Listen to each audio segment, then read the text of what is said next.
And if this is your first time giving your mind a little love, I have a few goodies for you. First, don't forget to subscribe so you never miss an episode.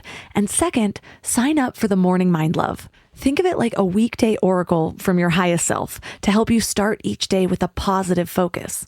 Plus, you'll get two gifts absolutely free: a 30-minute binaural meditation and 30 days of journaling prompts to help you remember who you truly are. So join over 9,000 people and go to mindlove.com to sign up.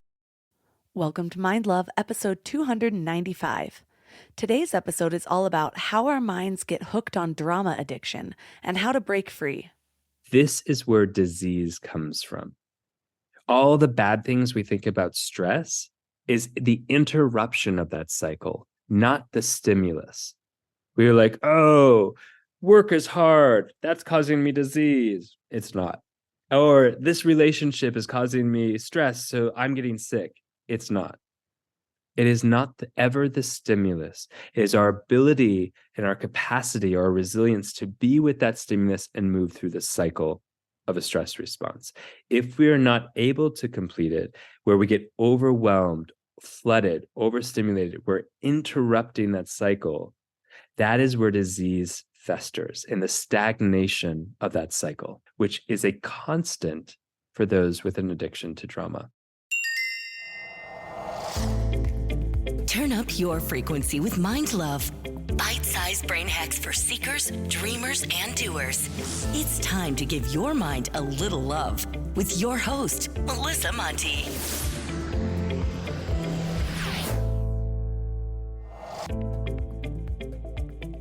If this is your first time giving your mind a little love, don't forget to hit the subscribe button. Mind love is a habit, and the more you give your mind that love and intention, the better you'll feel about yourself and your life. Plus, it's really a win-win because more subscribers means Mind Love attracts even more amazing guests to bring you their wisdom. So don't forget to subscribe. What's your relationship to drama? And no, I'm not asking if you were in the thespian club in high school.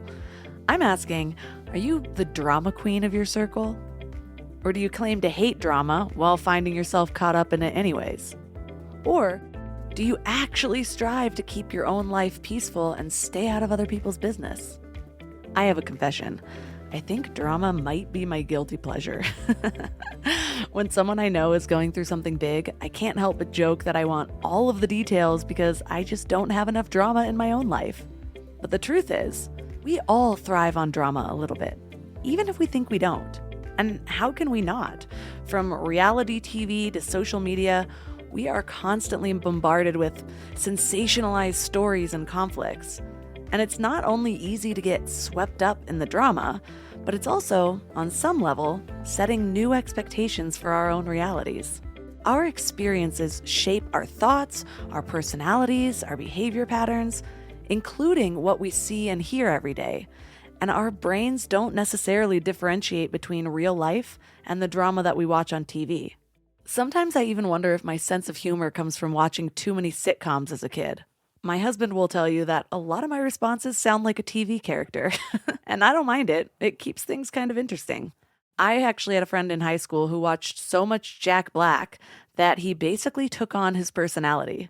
But most of us don't just stop at witty comebacks. We create or attract drama because it's what we expect, or we're bored without it. Picking fights, engaging in gossip, overreacting, feeling victimized, or seeking attention, those are all symptoms of being addicted to drama. In hindsight, I can think back to dozens of examples of creating drama or attracting it into my life. Almost every significant event in my life can be viewed through this lens. My teens and 20s were a series of avoidable situations that resulted in way more drama than necessary because of how I viewed myself and the world around me. I was always the hero of my story, which meant playing the victim or not giving people the benefit of the doubt. But I also thrived on other people's drama. And while it might seem harmless, it actually deregulates the nervous system, creating more stress and less peace, which can lead to mental and physical health issues. So how do we get ourselves out of this drama cycle? Well, that's what we're talking about today. Our guest is Dr. Scott Lyons, a licensed clinical psychologist and mind-body medicine practitioner. He's also the author of Addicted to Drama: Healing Dependency on Crisis and Chaos in Yourself and Others. He's going to give us some practical tools and strategies to break free from the cycle of drama addiction and find a path towards healing and wholeness. So, three key things we will learn are how our survival strategies and coping responses become embedded in the body, the four stages of the drama cycle, and the physical and mental costs of drama addiction, its impact on relationships, and how to heal from it. This is a really fun interview. My husband said he could hear me laughing from across the house. And as a side note, I was overcoming a cold, so please be forgiving of my voice. When you're growing a business, most people think the hardest part is getting clients or making money. But I think it's finding people who actually care about the work as much as you do. And I've been there. I've posted a job, got 100 applications, and maybe 3 of them actually read the job description. And it's kind of soul crushing when you're trying to build something that actually matters. When it comes to hiring, Indeed is all you need. Stop struggling to get your job posts seen by other job sites. Indeed's sponsored jobs help you stand out and hire fast. With sponsored jobs, your post jumps to the top of the page for your relevant candidates so that you can reach the people you want faster. And it makes a huge difference. According to Indeed data, sponsored jobs posted directly on Indeed have 45% more applications than non-sponsored jobs. One of the things I love about Indeed is that it just makes hiring so fast because you're reaching people who actually are looking for work, not just casually browsing. Plus, with Indeed sponsored jobs, there's no monthly subscriptions, no long-term contracts, and you only pay for results. And guess how fast it is? In the minute I've been talking to you, 23 hires were made on Indeed, according to Indeed data worldwide. There's no need to wait any longer. Speed up your hiring right now with Indeed. And listeners of the show will get a $75 sponsored job credit to get your jobs more visibility at Indeed.com/mindlove. Just go to Indeed.com/mindlove right now and support the show by saying you heard about Indeed on this podcast. Indeed.com/mindlove. Terms and conditions apply. Hiring? Indeed is all you need. I used to be one of those people who had grand plans for a big healthy meal every Sunday night, and I'd make these elaborate meal plans, buy all the ingredients, and then Wednesday would roll around and I'd be staring at that wilted spinach, ordering takeout again. Shopping, planning, and cooking food really can be simple and stress-free, and that's why I love Hungry Root. Hungry Root takes stress out of mealtime by filling your cart with personalized picks and planning your week of meals, getting smarter with every order. With over 15,000 recipes to choose from each week, many ready in just 15 minutes or less, it's so perfect for those nights when you have no energy left. What I love most is their smart cart technology. It actually learns what I like and what I will actually cook. So no more buying ingredients for recipes that I'll never make. Everything that shows up, I actually use. They screen out over 200 additives, including high fructose corn syrup and artificial sweeteners, only high quality meat and seafood with no hormones or antibiotics, and they carry brands like Vital Farms and Ithaca Hummus that I already trust. The time I've gotten back has been incredible. Instead of spending Sunday meal planning, I'm doing things that actually matter to me. Take advantage of this exclusive offer. For a limited time, get 40% off your first box, plus get a free item in every box for life. Go to hungryroot.com/mindlove and use code mindlove. That's hungryroot.com/mindlove, code mindlove, to get 40% off your first box and a free item of your choice for life. hungryroot.com/mindlove, code mindlove.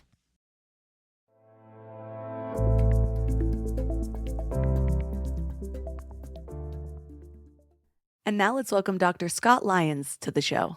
Thank you so much for having me. So happy to be here. So, what inspired your recent topic on being addicted to drama? Oh, well, it hasn't been so recent for me to delve into it. I have been delving into it my entire life. It actually was my doctoral work. I needed to pick a subject for my thesis, and I figured I'd pick myself and my own kind of journey in around drama and why I kind of unintentionally made life harder than it needed to be and more complicated than it needed to be. And was, in my own healing path, realized there was no resources out there. Like here's an example. Melissa, do you know anyone addicted to drama? Oh, yeah, myself? Oh, wow. We're No. going there already. No, I definitely have been in the past. Yeah. It's funny though now, like I have a childcare helper and Yeah. she'll come in and I'm like, she's got drama at her other job and I'm always like, "Tell me about it. I have no drama in my life. I need to hear yours." Please give me the spice of life. Yeah. Yeah, yeah. I want to feel something. I want to feel alive. And that is what drama addiction is. It's like we often think it's like some extreme version of attention seeking, but it's not that at all. It's actually this extreme version of trying to feel alive in a world where we have felt more numb or things feel more mundane or boring. And in the extreme version of that, it's like a pervasive numbness for people who have had a lot of trauma or a lineage of trauma or grew up in a household of chaos where they had to clamp down to survive. And it shows up as like big and extreme and intense. And so people might assume like they want something out of that intensity. But the thing they want is not your attention, it's affirmation, sensation. It's knowing that they exist and they can belong through that existence. Yeah, there was a quote in your book that was Mhm. something like, addiction to drama isn't attention seeking, it's activation seeking. And I was Yeah. like, ooh, that hit me right there because that is how I lived my earlier life. And Yeah. I don't think, I mean, I definitely did not mean to, but there were a series of dramatic things that happened. And then I remember the calm after the storm. I didn't Mhm. know how to live in the calm.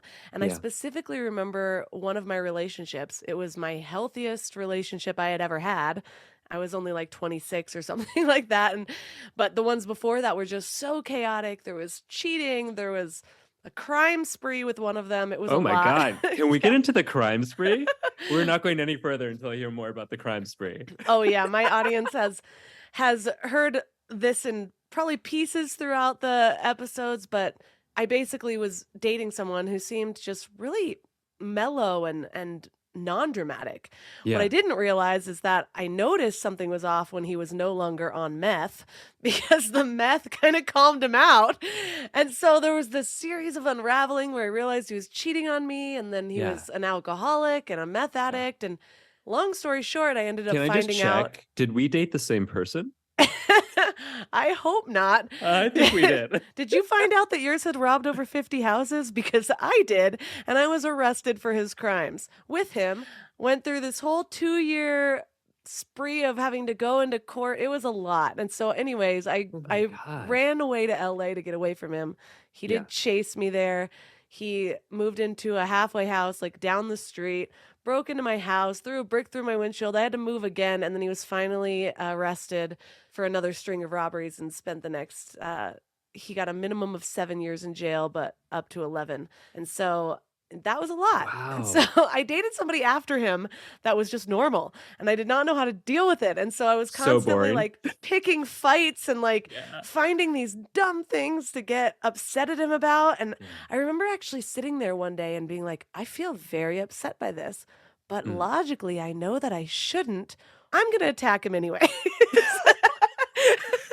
Oh, that red flag couture, as I like to call it, when intensity is in replace of intimacy. Yes. Yeah. And it's like it's what gets us hot and bothered. And we don't even know why. And even the logical part of us is going, this doesn't make sense. And then we roll down the drama hill and we just start fights to feel something, to feel some version of connection. Because, drama is a social glue. We don't Mm. often think about it, but the thing that bonds people almost more than anything else, is shared pain. Trauma bonding. Drama bonding, or as I like to call it, drama bonding, because I wrote a book about drama and just changed the T Oh to a D, yeah. basically.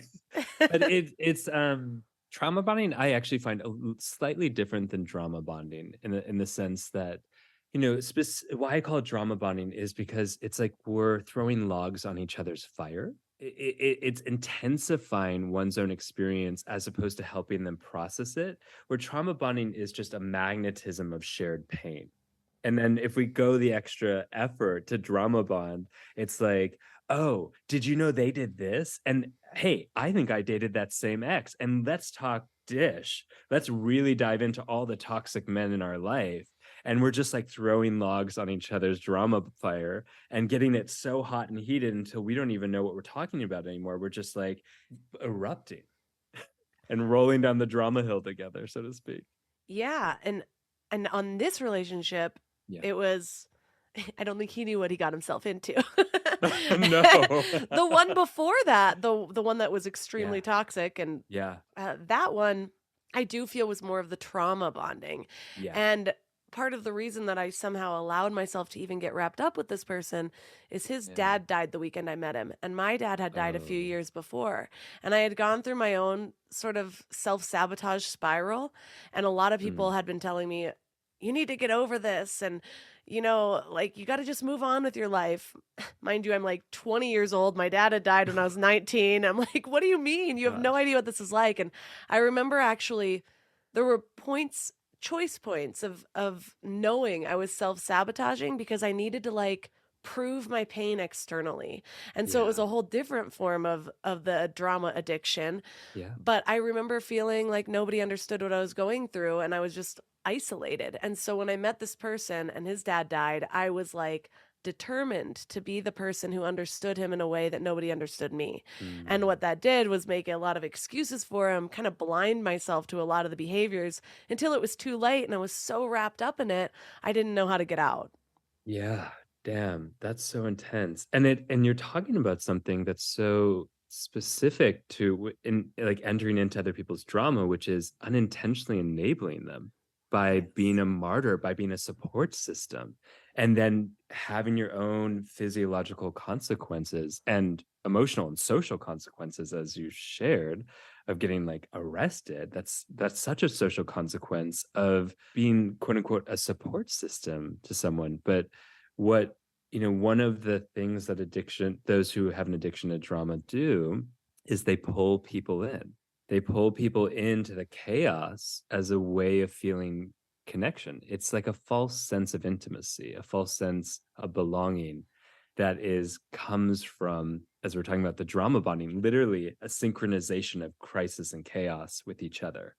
And if you're not in that same sort of aspect of chaos in your life, I'm going to pull you into mine until I feel like, ooh, we belong. How did you realize that you were addicted to drama? And did you start to find your way out before your thesis, your doctorate? Or was this kind of your process of healing?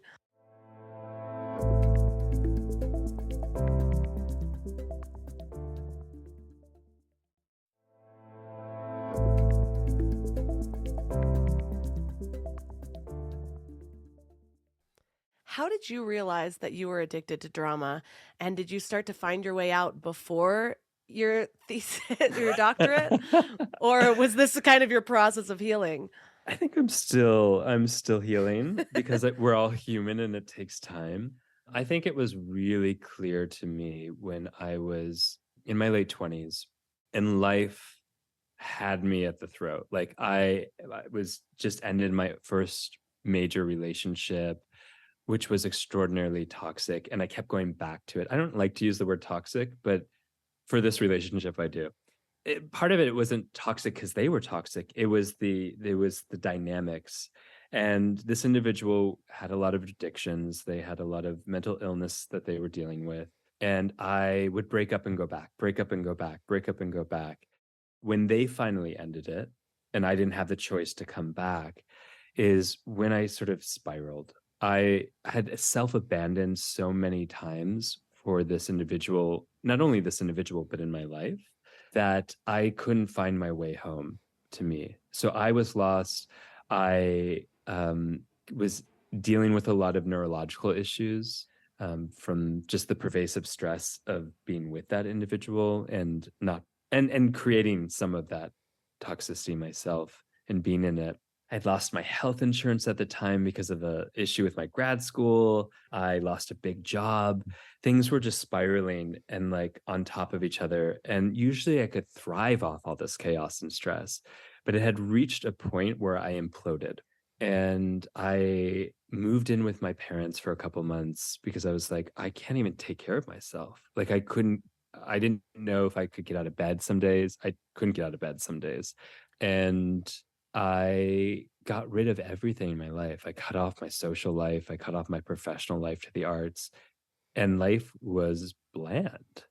Like I went to this in my own dramatic way, the extreme kind of approach to healing, which has become super secluded in my parents' house. And I noticed that what I assumed was like withdrawal symptoms because I was like throwing up blood and like having really crazy stuff. I had this like weird thyroid thing. I lost like 20 pounds very quickly. Things that just made no sense. And I was like, oh, I'm detoxing from the toxicity because that's what it looks like. Now I know it was actually withdrawal symptoms from my own addiction to drama because I took away all the stimulus and I felt better, quote unquote, better or normal when I started picking fights. Like I'd pick a fight with my sister out of nowhere or pick a fight with my parents who were taking care of me, or I would call a friend and get really excited when they were gossiping, or I'd watch a movie that was super violent and I'd be like, oh, I'm feeling better. And I was like, what? Or at a certain point, I was like, what is going on? How could I feel better from picking a fight with someone? What I thought I was detoxing, or when I would call my ex, that was a real sign. And we get into a fight and I'd leave and I'm like, finally, I feel like I got my power back. And I was like, wait, what is going on? That's not how power is. You get to feel agency and control and power in your life is through fighting with someone. And that's really when I started to slow down enough to go, I think the problem is me. Maybe the problem is, yep. The problem is definitely I am a contribution. I'm a significant contribution to my own suffering. And noticing more and more as I got, started creating more space between my own revving to stress myself out and finding all the conditions that would do it. Like I left the arts. I paused on grad school. I stopped the things that I could really use as fuel to get myself stressed out. And I would then notice all the other ways I was doing it. I would start going, like, I'd be in a meditation class or yoga class, and I'd start thinking about my ex and like imagining a conversation I would have with them if we ever walked into the same yoga class and like what would happen. And I was like, oh my gosh, I have all these subtle ways to keep myself from relaxing, from finding stillness, from finding comfort or ease. And that's one of the really telltale signs of an addiction to drama is you're in the bathtub, you're at a meditation class, you're with yourself in some easeful way in a garden, and all of a sudden you are thinking about your grocery list, or you're imagining a conversation you would have with someone who made you mad, or that some story about a parent that's really sad. Just it's which is different than like all of a sudden you're finding stillness in your processing. It's more of like all of a sudden you're finding a certain level of quietness in yourself, and there's something reflexively that takes you out of it. And there's a constant to that. It keeps you in the status quo normal of like dis-ease, anxiety, urgency, all these sort of symptoms of what addiction to drama looks like. It keeps you in that state of readiness, of vigilance, that being prepared for the next bad thing to happen. Because if we, as most of us know, someone addicted to drama, they're on the lookout. They always feel like there's something happening, something bad is happening. Why me? Or why does life do this to me? And there's a way in which their attention is really focused on all the bad shit of life. And part of that is their whole nervous system has adapted to be on the vigilant lookout for the next threat. So of course, if that's what their nervous system is now built around, that's what they're going to see. That's how they're going to perceive reality, is a place where that life in the world is dangerous and against them. I was actually reminded as you were talking about a period in my life. Mm-hmm. And I know at this time well, I wouldn't have defined it before this interview as being addicted to drama, Yeah. but I have spoken about this time in my life as not being able to be alone very well. I Mm-hmm. remember at this time saying, I hate being alone with my thoughts, thinking that it was just like a normal talking point and not realizing how unhealthy that is. But at this time, it was in the beginning of my healing journey. I was getting certified in yoga. I was starting to surround myself with different people. It was really the kind of launch pad, but Yeah. I had not processed a lot of my emotions. There were still things that I was unraveling for the next like 8 years. Yeah. And I remember in particular finding out certain friends were hanging out and that I wasn't invited. And of course, this sent me into a spiral, even though it should have had nothing to do with me. I literally wasn't invited. It wasn't, it didn't have anything to do with me. But I remember like sending some snarky text message and just being like, sorry, this was impromptu. Like, if you want to come, something like that. But I spiraled emotionally. And what I would do when I was feeling emotion, whenever I was kind of making myself a victim, it was like Mm. I had to intensify it. Yeah. And I would always bring down the box of, I have this little box of my dad's keepsakes, things that remind me of him. And there was this one letter that he wrote to me in it. And there's like tear stains on it to this day. But I would open it up and read it so I would have like even more of a catharsis. And Yes. for some reason, that's the image that popped up when you were talking about Yeah. how we kind of self spiral.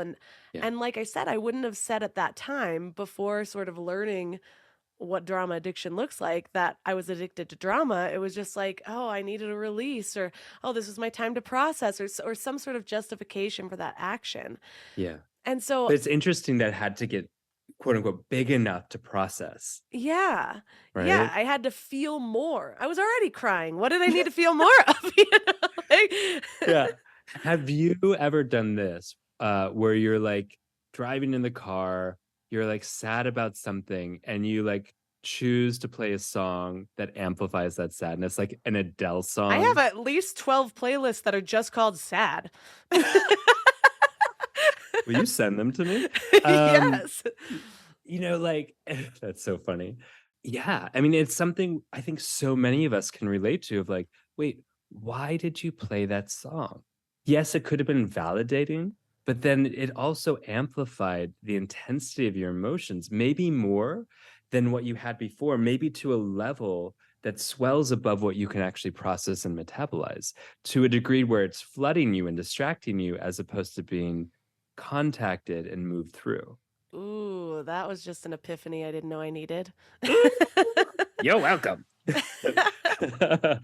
I, and that's really what an addiction to drama also looks like. Is like I have this glass in my hand, and this example is not the best example, but I'm going to give it anyways. It's like there's a crack in this glass. It's not enough to, have the water pour out, but it definitely is noticeable to me. But if I put, let's say, if I want to distract myself from that there's a fracture in my glass. I take out a fire hose from down the street and I just blast the water into the glass. And the intensity and the extreme, I'm certainly going to be distracted by the intensity of that, and I'll forget about the little crack in my glass. Now, if we look at that as like a trauma piece, the underlying pain and trauma, we know things like stretch, like in yoga, if you stretch a lot, it distracts from an underlying pain. That the intensity of sensation, going and jumping off a cliff with a parachute, going and getting into a fight with someone, those adrenaline rushes also produce a euphoric experience, a endorphic euphoric experience. So like when you go for a run, that power you feel from a run, and it also is releasing endorphins. It's a pain reliever or a pain distractor. Stress does the same thing. And when I say stress, it's also like intensified emotion is also in that bracket. When I go into these intense extreme emotional responses, which is part of like the stress response, I get a little pain relief. I get a little amped up. That power that you feel after you go for a run, or you like, have you ever felt like really angry and just felt powerful at the same time? Yes. When you have lived an existence of numbness, pain, trauma, which might look like depression, which might look like anxiety, feeling some sense of power and control is everything. And if you can get that out of the rise of rage, out of the intensity of some extreme emotion, you're going to have this whole dopaminic experience that says, hey, I don't know what you did, This is the brain talking to the body. I don't know what you just did, but repeat it, because suddenly we feel alive. And then if we know we're alive, that means we might feel things like belonging and connection. We might feel like we're not just in constant threat. So let's reinforce this behavior. I don't care what the behavior is, says the brain, but it definitely feels better than the malaise of life. So what is your go-to sad song, by the way? Hallelujah. Oh, which version? All of them. They're all on different sad playlists. I have a lot of them. But that was one of the when my dad died, I created his playlist for his funeral. And also 2 years before that, one of my close friends died. I'd created the playlist for their funeral. Don't recommend doing that, because you're going to put on songs that you love, and then those songs will forever be tied to death. So it's why I have a lot of them. And then there's Spotify that's like, play other songs like these. And I'm like, I didn't even know Bette Midler could make me cry. Thank you, Pat. Oh, that's really funny. Not the other part, the Bette Midler part. Yeah. I would definitely rock some Adele. When I was angry, Alanis Morissette, the first album. Oh yeah. Oh God, so good. And it, that absolute amplification of that little feeling that suddenly felt seen and justified by the extremeness of the song. That is like the song threw logs on my emotional fire. And It's so I interesting too, burned because hot. I used to look at it like, because I had a lot of numbing behaviors, Yeah. and I still have to watch myself from that. But a lot of my 20s were unraveling addictions, from anything from Adderall to alcohol to bulimia, all the things. And so I really related to numbing. And so my manufactured catharses would confuse me, because I'm like, well, what is it about that? Is it that I haven't been feeling at all and now I have to feel a ton? But Yeah. when I look at it, ways that I would numb were not ways that I was actually numbing everything. They were still these high sensation, like doing like 8 pills of Molly in a night. Like, I'm feeling something. It's just Oh, not my just 8? emotions. It's just 8. Wow, lightweight. Oh yeah, I went through a phase of doing Oh, Molly like 5 nights a week, and a lot of wow. it. But when you're in LA and you're a girl, the drugs are free, and so why Oh. limit yourself, To all the listeners, if that's your choice of what you want to do next in life, LA. Advice from my lower self. Yeah. That's our next podcast together. Yes. We'll actually create a whole new podcast. A whole new podcast Just called advice My from our lower Self. selves. We'll I kinda record like that. the last 20 minutes of all my mind love interviews will just be that. And we can get out all the things that our lower self was nagging at us to say that we overrode for an hour. On my podcast, I do that, and it's an advice column called Dear Midwestern Mom. Which is my like, being a therapist for a long time, you don't get to give that sort of snarky response you'd love to give if you like I grew up with a love language of pervasive humor. Oh, not pervasive humor, a provocative humor rather. And so like that is my love language. And so being a therapist, you do not get to practice that love language very often. And I care about everyone I work with. And so that's hard for me to be like, to sit back and not make jokes. And I still do. Like, I will admit that that if people who still work with me, half the time is like a comedy hour. And it's therapy comedy hour, but it's playful. And but not enough. Anyway, so like I had to create a little section where I get to finally like say the snarky advice I would never actually say to someone. I And love that. very cathartic. It's very cathartic. And so catharsis is not the same as emotional process.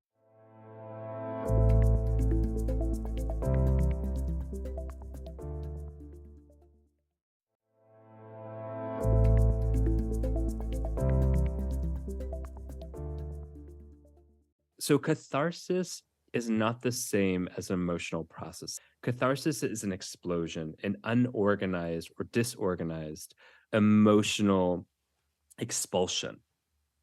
And we know this from like the the 60s to 70s when they were doing like catharsis therapy, and it would often lead to re-traumatization.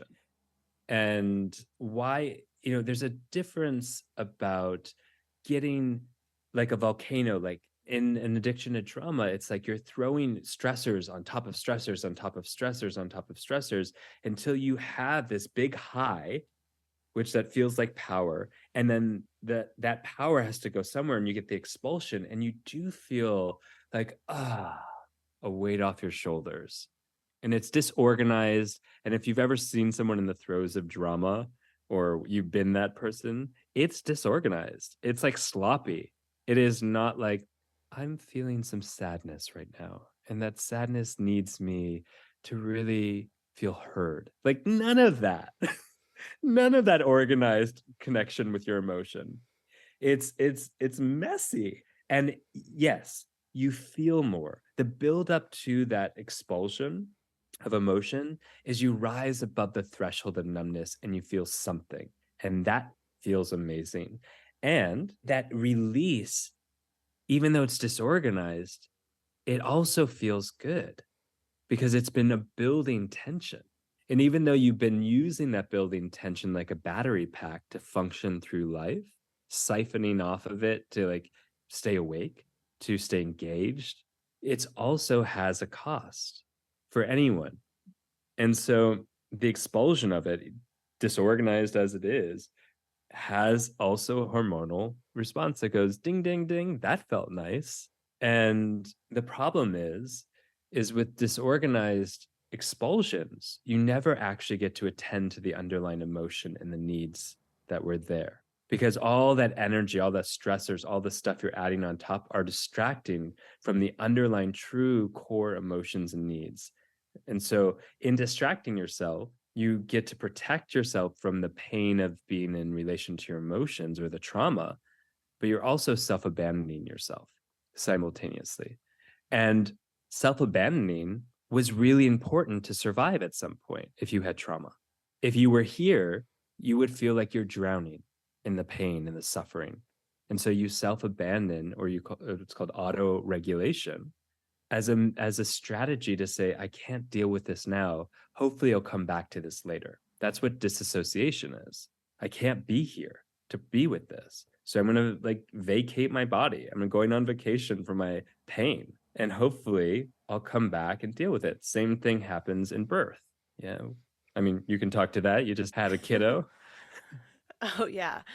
I the interesting thing about catharsis, I'm Yeah. loving this kind of differentiation because I feel like a lot of us are taught that a catharsis is a really important part of emotional processing, like we're actually feeling our emotions. But what it sounds like is that we're not feeling our emotions in the way that it's processing them. We're just sort of distracting ourselves with another big sensation. So, is there ever any benefit to catharsis, or is that just sort of a byproduct of maybe numbing or not processing? So there's the question comes down to, and it's a little kind of hard to describe a little bit, but if you can be present with the emotional, the movement of the emotions, then that's organized, that's healthy. If it's bigger than you are, if it's faster than you can glean meaning from and be in relationship to the underlying needs that are accompanying those emotions, that is a disorganized catharsis. Emotions are a compass. They are signals, somatic signals. So they come from the body to guide us towards something. Hey, joy, that feels good. We should do that again. So we experience the visceral experience of joy. Anger lets me know my boundaries have been challenged or violated. I should attend to that. So I feel the signal that my boundaries have been challenged or violated, called anger. They are a compass towards action. They are a compass towards adaptation, so that we can continue to thrive in life. They are not meant to be our junk food. They're not meant to be used in a way to get us more riled up or to distract ourselves from ourselves. And yet they can be. So I can overwhelm myself with something so as not to feel myself. And if my so to go back to your question, if my release of emotions takes me and I don't feel it, I'm not in relationship to it, but it's just this big thing, no, sorry, it's not helping. And I feel very clear after many years of doing both, of getting to the point of differentiation. Um, because here's what happens after catharsis, and there's actual research on this, is we go through withdrawal symptoms, and those show up as boredom and anxiety. With an emotional release, the healthy kind, we go into what's called restoration, which is the restoring of the basic cellular building blocks of energy. In a catharsis, you go into the withdrawal or into a collapse, and you never truly enter into that restoration stage. So you become bored, you become anxious, and you become exhausted. And how do you get some energy when you're exhausted? I don't know. How about another hit of drama? Okay, I'll delete 11 of the playlist, but I'm keeping one. Deal. But send me that one. I mean, Okay, look, we'll drama's merge also ours. yeah, we'll merge ours. Look, drama's also playful and fun. I mean, like, I see all these comments on my like Facebook or Instagram posts about my book, and they're like, I hate the drama! Exclamation mark, exclamation mark, exclamation mark. And I'm like, did you need to say it in that way? Like, here's an example of drama playing itself out. I hate drama, capitalized. And I was like, you're using the actual tools, devices of drama to explain how you hate drama. Just to be clear. But other people are really funny. They're like, I hate the drama, but I love K-pop drama or Korean drama. I didn't even know that was Or, a thing. oh my gosh, such a thing. Such a big thing. I've never seen it, but like I've seen like t-shirts that say like I love Korean drama, Korean soap opera drama or something like that. And it was like things like that. It's like, well, I hate the drama, but I love going to the theater. Or I love other people's drama, just not my own. And it's funny because we don't even necessarily recognize that we get something from that. If we watch that soap opera, if we go to that theater, if we listen to somebody else's gossip, but we don't participate, we still get a physiological response. We still get a stress response.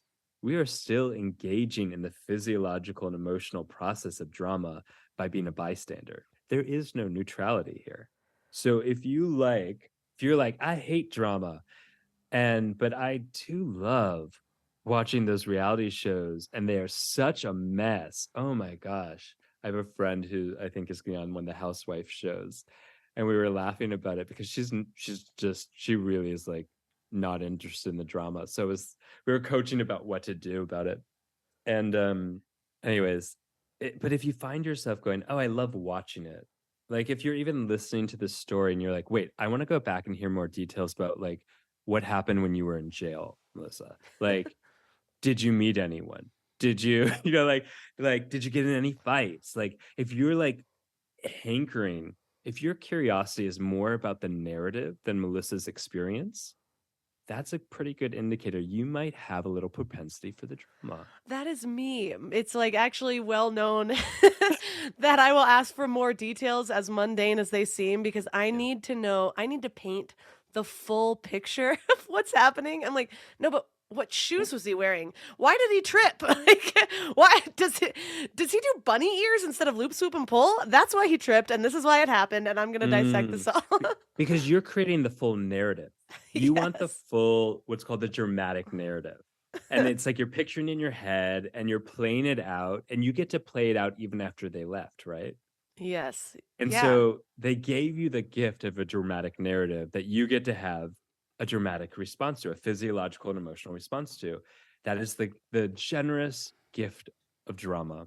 It just keeps giving. Or like The Bachelor will end and I'll go to Twitter to see if I can find out any other details that didn't make it to the show. Or this is my healthier outlet of drama. And I'm Sure. going to do air quotes of healthier because I'm not sure now. but it's funny. It took my husband a couple of years to realize this, but I will sometimes respond to things just because it's the funnier response that might be on a sitcom rather than the adequate way to respond to my husband. So Like he what? Give used us some examples. just like anything. I wish I could think of something off the top of my head. It happens probably 100 times a day where I'll just like shoot back with something that'll almost sound snarky or like all of a sudden I'm a character that I'm not really, and he'll respond back like I'm serious, and I'll look at him like that was just a response for my show. He's like, oh yeah, the show that's running in your in your Oh yeah, yeah. mind. This is my Wait. sitcom. If people were watching, they would laugh Oh on my this gosh. response, not the other one, even though there's no one around but us. Yes. Melissa, do you also imagine every once in a while, like you're walking on the street, you have your like music in, and it's like, oh, this is the sound score to my movie that's being filmed right now. And everyone's like, and just like these little moments of going like, this is how I'm walking in the movie. Do you ever do that? Yeah, and sometimes I hear audience applause when no one's actually around. Are we twins? Did my own show. Are we drama twins? Hopefully, you can star in my movie. We'll do a crossover. Oh my gosh, I love a good crossover of our movies. That's really funny. And people might be like, "This sounds super narcissistic," and you're welcome. No, just kidding. But it is like there's a way in which it's not. I wouldn't say it's classically narcissist at all. And classically narcissism is actually most people think it's like, oh, they just love themselves. Ooh, loves. They hate themselves. First of all, know that. And what their obsession with themselves is because they are in a jail and they are the only person in that jail. And so like when we talk about like these moments of like being in our own movie, it is a representation of probably having spent a fair amount of time in the entrapment of the jail that we call numbing, in which we are locked in ourselves, separated from other people, separated from the world. And that's a trauma response.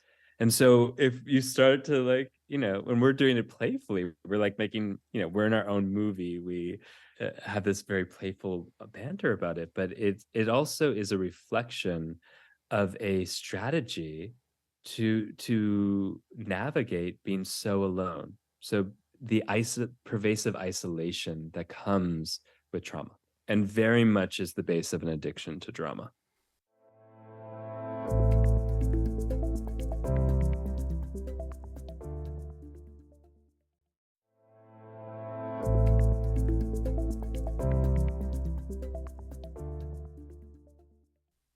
I thought of an example Oh, good. that Thank happened you. last night. Yeah, It was spill one it. of those times where my husband was he makes a good amount of meals at this point because I'm always breastfeeding or whatever. And You're and making he other meals. yes, and he said he was gonna cook, and in my mind I started to get a little agitated and I wanted to say like, "Where is my food?" And so saying it in a comedic tone, and I was just like I said something like, "When are you gonna cook, slave?"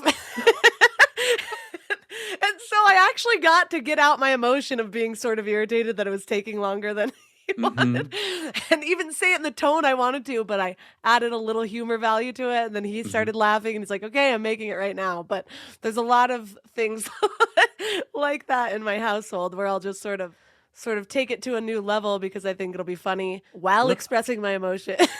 look, a lot of comedians have made their platform and their life off their own sort of like addiction to drama and channeling it into a really comedic place. Like I did stand up. It wasn't good. I mean, my mom thought I was good, but I wasn't that good. But it's an excellent channel. I was in the arts for years. I got to channel all that desire for intensity and extremes onto a stage. I got to live every night being anxious and nervous before every performance, then the high of performing and pulling people into my world every night for years. And then when I stopped doing that, I was like, oh my gosh, I'm still doing it. Yeah, I got certified in skydiving. And of course, Really? and the moment I got the certification, I was like, okay, I never want to do this again. It kind of talks to Com- my, commitment issues? yeah. No, it was the goal was reached, and after that, I started to realize Boring. Part of the reason I did it was because I thought it would be cool to tell people that I did. And so then the moment that I got certified, I was like, well, there's no more goal here. I don't want to Mm, just keep risking my life. yeah. I was risking my life to impress other people. Let's be clear. Yeah, you were living your life to tell the story of it. So I I, know. I I know we're addicted to drama. What can we say? Look, and I hope those who are listening can hear the playfulness in this because I think well, it has serious consequences for the individual and those people around them. And it's been such a shame thing. I mean, there were no books, there was no research on addiction to drama. There was just articles about like how to navigate a drama queen. First of all, what a gendered, crappy kind of connotation to also why a queen? I mean, I like as opposed to like a princess. Or a Oh, peasant. I know why. A queen, because they were like, yeah. Or a peasant, yeah.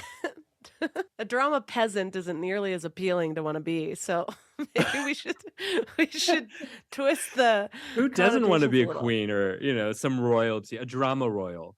But you talk about the Oh, serious consequences, yeah. and one of the things that I was surprised by is that it can actually manifest into physical symptoms. Oh, Tell yeah. us about that. Yeah. So it can make you grow an extra leg. For Yeah. men, that doesn't sound so bad. For women, I Oh, don't know. wow. You went there. I was baiting you and you went there. I'll Good for always take the us. bait. Nice.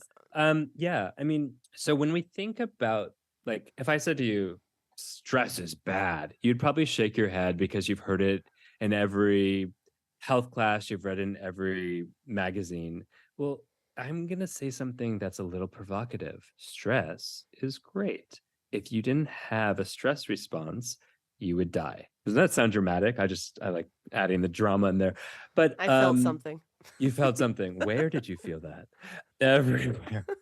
So when we think about stress, it's a very simple process. For stress, we get what's called activated. It's that all that hormonal release. It's basically the energy reserves being unlocked so that you can go into the next stage, which is called mobilization.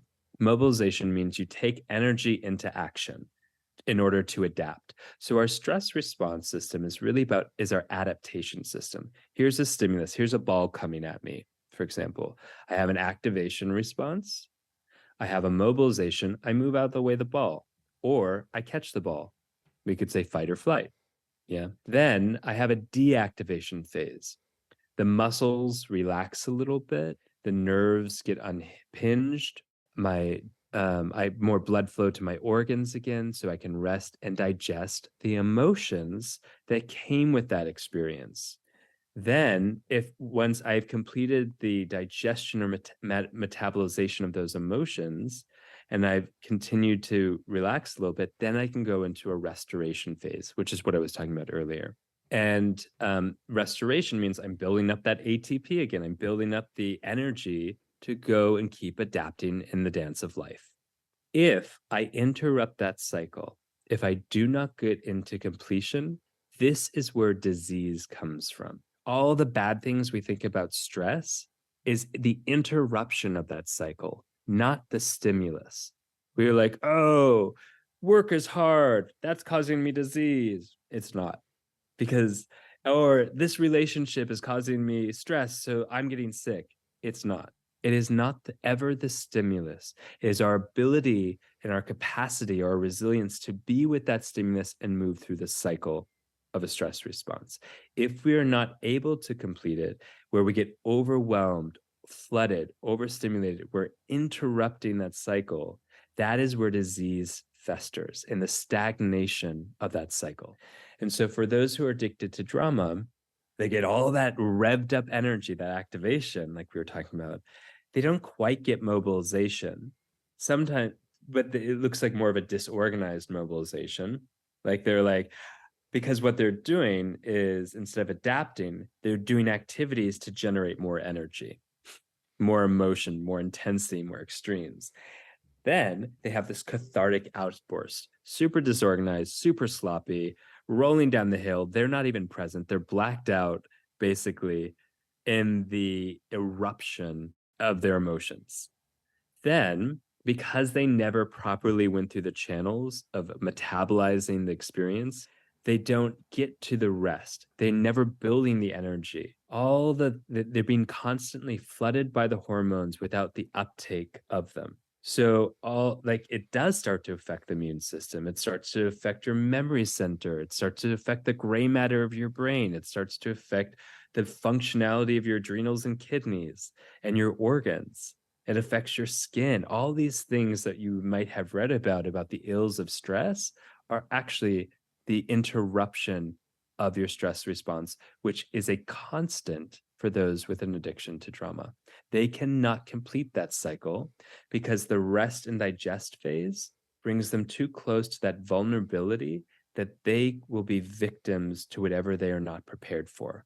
They would not be vigilant enough for the next threat that will come. So they cannot enter that rest, that digestion of emotions that would also bring them too close to the original pains. Or it was never modeled in their house, so they don't even know how to go into that if they grew up in a household of parents with an addiction to drama or chaos. So they never get to restore, so they are living life on empty. Match that with our urgency culture, which is pushing us faster than we can process. We are all in some version of being overflooded, overstimulated, and underprocessed and under-resourced by our own systems of support. Cheery. Ooh, if that's not motivation, since having kids, the amount of things I tried to heal, or I did Yeah. heal, worked on, got Yeah. somewhere with it in my 20s, it was a lot. I went into self-development. I started trying to fix my life. And I felt like I was getting to a pretty good place, although there's always something to be worked on until I had kids. And then all of a Oof. sudden, the reflections of like, do I want to pass this on? What habits and behaviors am I modeling right now? And so, even from the little things, I can imagine how many people are now, because if you're looking at addiction to drama as an addiction to some sort of sensation, Yeah. then imagine what social media is doing to all of us. And all of the amazingly produced TV shows like Handmaid's Tale. Like, I actually usually have to sit I've down never and seen process. it. Oh my gosh. You Can want we to watch it feel together? something?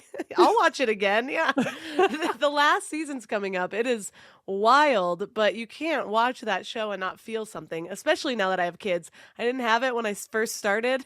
I didn't have any kids. Now I'm like, oh my God, what if this was reality? I'm like superimposing it into my life. But Yeah. all of these things that are meant to make us feel and meant to make us come back to the app, Yeah. to the show, to whatever it is, it's just sort of fueling our addiction to drama. So how do we start to heal? Is it just a boredom detox? Do I need to go to like a tent in the middle of the woods with no electronics for like 3 months?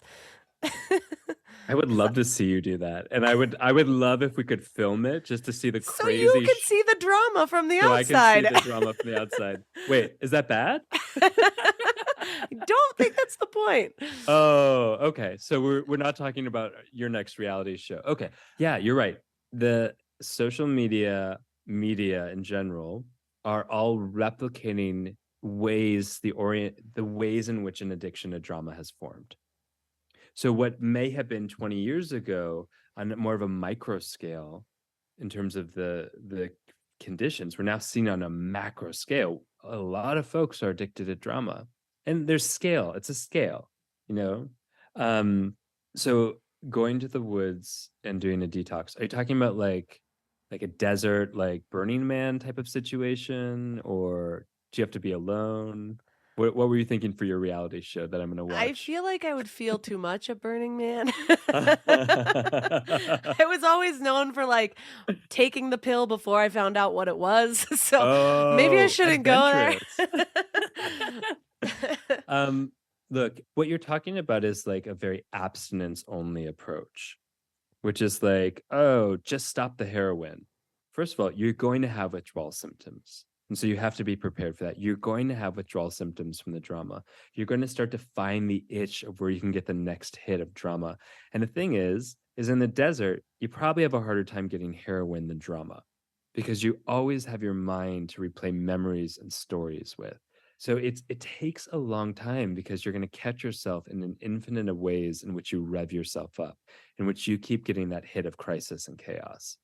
So the first piece of it really is awareness of like, how might I be contributing to this current situation?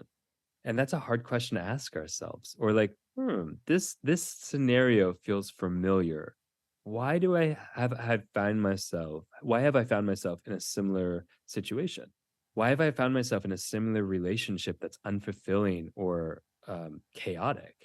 And to start to recognize our not us as the issue, but as the issue of like going like don't shame yourself. That's just adding logs to the fire of numbness.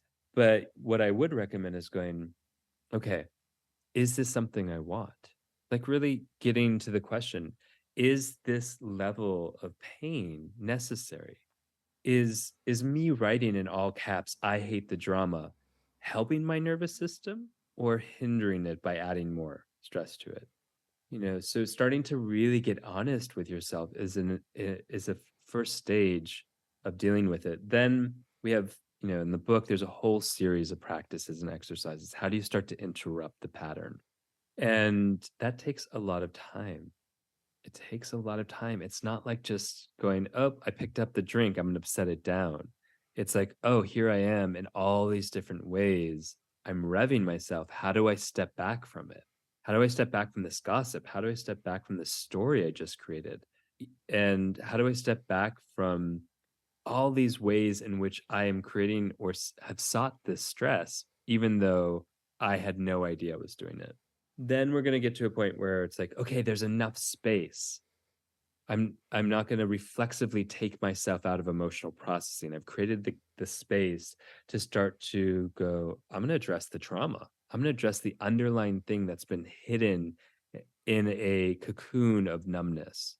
And then you will deal with a lot of things, what it's like to start to feel more nuances of things, to feel the multiple flavors of an apple, as opposed to I remember when I was working with someone and I had her bite an apple on the first time and she was like, it's neutral. And then we really went in and slowed down till she could start to taste the flavors of an apple. Because one of the things with an addiction to drama is the mundane, which is full of life and richness, or excuse me, the normal becomes mundane, and we bypass the richness of subtleties of life and rely on the extremes for what we think of as life. So to come back to something like an apple and taste it is profound. And then there's a whole process of, like I said, moving through that stress, processing it, metabolizing it, not stress, trauma. And then there's this whole really difficult process of, letting the identity around the addiction to drama go, the sense of that we are a victim in life, the sense that life is against me. So we have to rewire our perceptions, we have to rewire our sense of reality and who we are in that reality as part of this healing process. Else we'll just keep repeating it. I'm reminded of sugar detoxing. Or I remember when I was beginning to eat healthier in my 20s, and all of a sudden I'm like, well, a blackberry doesn't taste as good as a Starburst blackberry flavor, whatever it is. And then you finally take that away, and now I have conventional candy, and I'm like, oh my God, all I taste is sugar. There's no there's no like subtleties of notes versus like, or coffee right now. I used to just have lattes like unsweetened. For some reason in pregnancy, I just crave way more sugar. And so throughout my pregnancy, I was like putting like 3 tablespoons of honey in there. And I'm like, well, it's local honey. It's still good for me. And so now I'm still trying to like detox from that. And it's funny because my husband will make me coffees and he knows what my goal is right now. So he'll put in the amount that he wants to put in. And then he'll come around the corner and he's like, are you putting more honey in? And I'm like, well, if whatever honey you put in is free honey because I didn't see it. This is the only honey that I see going into this. It's a whole thing. But once you get to the point of actually not overwhelming your taste buds with sugar, you can actually taste the notes, the subtle notes of a really good coffee or Mhm. a glass of wine if that's your thing or whatever it is. And so the detox process isn't just about getting to a place where everything's just boring and so you don't feel anything at all. It's actually being able to feel the real things, like the subtle notes of joy and Yeah. real Anger, enthusiasm, or even. yeah, Yeah, knowing when you're everything. actually angry versus Yeah. when you you just sort of Manufactured it. manufactured it. Yeah. Yeah, absolutely. I'm obsessed with frozen blueberries right now. Oh, they're good. So good. My And I my mean, toddler eats them every day, frozen blueberries. your toddler and I are also twins. Um, but it's like I have friends who love like cakes and sugar, and I'm like, ah, a blueberry. And like the grit of the blueberry, and they're like, you have way too much time on your hands. And I'm like, no, I've just slowed down enough to taste the flavors of life, as opposed to having like the overwhelm of life drive me and sweep me away as though that's what living is. And Is so isn't it yeah. funny how like we assume, because people say that a lot. That's like a phrase people use. You have too much time on your hands. It's like, what, to stop and spell life? Yeah. Yeah. Like to actually experience things? Yes, too much time on my hands. But I love leaving listeners with a practice to really focus on, to embody the what we've learned in this episode. So if you were to leave them with one thing to Mhm. focus on this week, what would it be? Yeah. I would say take the time to taste your food. Like since we've been doing that or having that conversation, this was a practice I did in my 20s and then returned to it later with more capacity, which was I would spend about 6 hours. No, I'm just kidding. I did in college spend an hour a day eating mango and ice cream as my meditation. But to slow down and take as long as you can, like bring the food to your lips, feel the texture of it, feel the qualities that emerge, the notes, as you said, the subtle flavors that come as the first chew and the second chew, and feel how your tongue moves the food, and follow it down as it moves through your throat. I mean, we might not be used to this level of attention, but to really take the time to discover the layers of something as opposed to the overgeneralization of it. Because that's what happens in addiction and drama. Everything is overgeneralized. My bad moment of the day becomes a bad day. That fight that we had a week ago becomes this relationship isn't working. And so to go from an overgeneralization into the nuances and the complexities of something as easy as food will support you in being able to do that in the complex realm of emotions. I need this in my life right now. It's something I did in my 20s also when I was recovering from bulimia. But Yeah. now I have a newborn. And so my meals, I actually just ate lunch before getting on this call and I ate in like 45 seconds. It's like, Oh, how whole can I swallow my food? Because I have 1 minute before I know that my baby will awake. So I think this is a great practice. And just, I think it also helps to bring back to all of the beautiful things that we can feel, the sensations that we have at our fingertips that aren't going to erupt our lives in some ways. And I love that overgeneralization tip because yeah, like you are chewing and it's just a hamburger, but what's actually on there? It's like grass-fed beef with a bun and lettuce and tomato. Like what's in between? What creates that hamburger? And so yeah. bringing that into all the areas of your life, like what creates this joy? What are the subtle notes of feeling that I'm feeling underneath this big emotion that I'm used to kind of identifying with, and what subtleties can I find? So thank you so Hmm. much for this book. I think it was needed. I recognize that I've come a long way since my peak addiction to drama, but there's still quite a ways to go. So, for listeners that are interested in learning more about you and your book, where's the best place for them to connect? Yeah, they can check out my website, drscottlyons.com. It's DR. SOTTLYONS.com. There's information about my podcast. There's information about my book. There's a quiz. Are you addicted to drama? Do you know someone addicted to drama? It's a fun little quiz. And lots of other information, as well as I'm on social media like Instagram at Dr. Scott Lyons as well. And I hear I'm on TikTok as well. You just found out. I just found out. You're a viral audio or trending audio. You don't even know why. I just found out I have 10 million followers on TikTok, but I've never actually stepped foot on the app. So who knows? I'm just kidding.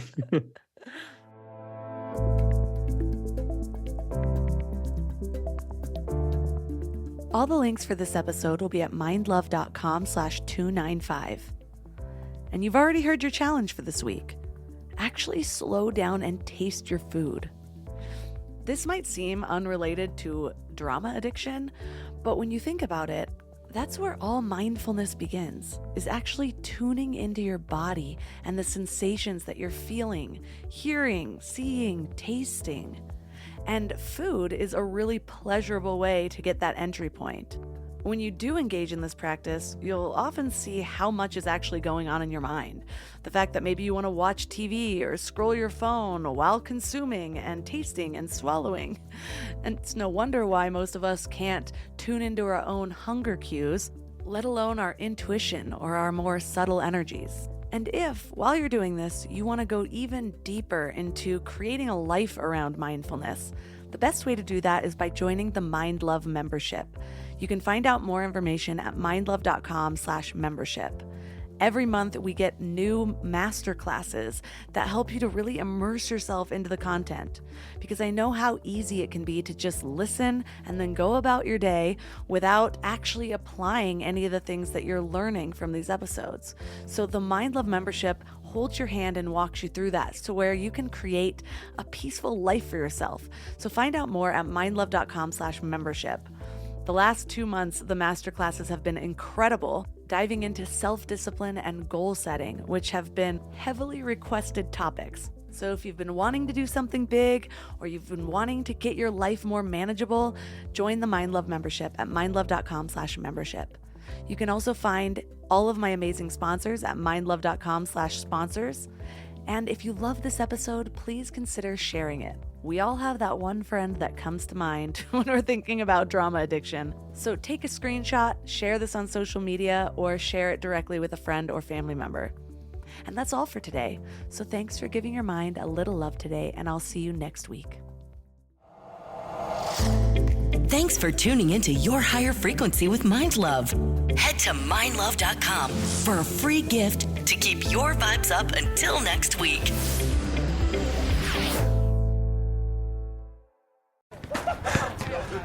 Basketball game?